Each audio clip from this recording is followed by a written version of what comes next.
윤석열 대통령의 총선 관련 메시지 뒤 대통령실은 윤 대통령이 민주당 이재명 대표를 포함해 누구라도 만날 수 있다고 밝혔습니다.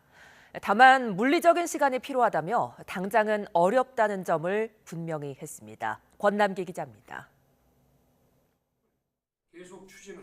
총선 결과에 대한 국무회의 승중계 입장 발표에서 국회를 향한 윤석열 대통령의 발언은 긴밀히 협력하라는 정도가 전부였습니다. 야권과의 협치 등 진일 보완 언급이 있을 수 있다는 기대에 미치지 못한 원론적 수준이었습니다. 민생 안정을 위해 필요한 예산과 법안은 국회에 잘 설명하고 더 많이 소통해야 합니다.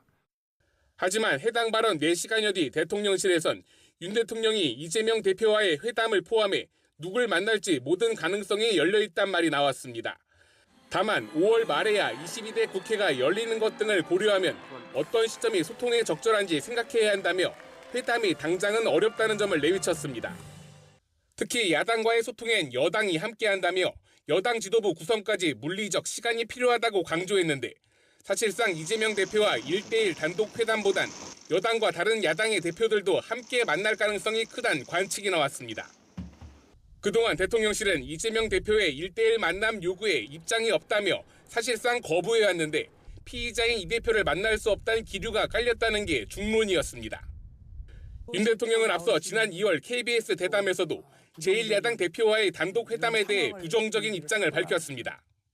영수회담이라고 한다면은 여당의 또 지도부를 대통령이 무시하는 그런 게 될 수도 있기 때문에 좀 곤란한 상황이었다고 말씀드리고 싶습니다. 여당의 총선 참패로 입법 과제부터 인사 예산까지 국정 동력은 사실상 발이 묶인 상태입니다. 야당과의 협치가 불가피한 상황에서 윤 대통령이 얼마나 대화의 물꼬를 틀 수 있을지 주목됩니다. YTN 권남기입니다.